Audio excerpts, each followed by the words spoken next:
یا ایھا الناس، اے لوگو، قد جاءتکم موعظۃ من ربکم، دیکھو اس قرآن کی شکل میں تمہارے پاس موعظہ، نصیحت آ گئی ہے تمہارے رب کی طرف سے،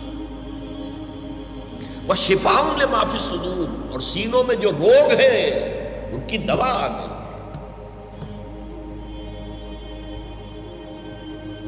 موعظہ کہتے ہیں وہ شے جو دل کو نرم کرے۔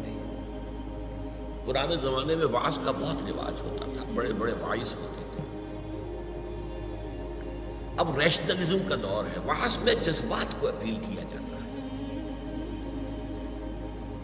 لیکن اب ریشنلزم کا دور ہے، لوگ کہتے ہیں بات سمجھاؤ ہمیں،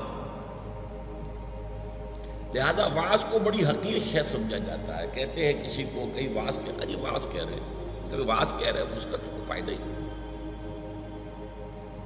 لیکن وعظ بہت مؤثر شے ہوتی تھی، دل کو نرم کرتی تھی۔ دل سخت ہو جائے تو کوئی شے اثر نہیں کرتی۔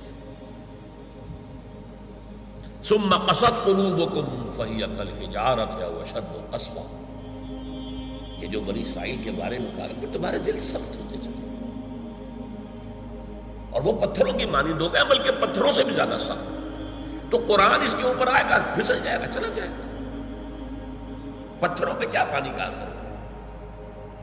اس کو پہلے نرم کرو، زمین میں ہل چلاتے ہو نا، پھر اس نرم مٹی میں بارش کا پانی جذب ہوتا ہے، جب جذب ہوگا تو نتیجہ دکھائے گا، اور کچھ نہیں، گھاس تو ہو جائے گی نا اگر آپ نے فصل نہیں بیجی ہے۔ تو پہلے موعظہ ہے یہ تاکہ دل کو نرم کرے، پھر یہ جذب ہو جاتا ہے اندر، اور پھر یہ دوا بن جاتا ہے انسان کے تمام قلبی امراض۔ قلبی امراض کیا ہے؟ انجائنا نہیں، تھرومبوسس نہیں، قلبی امراض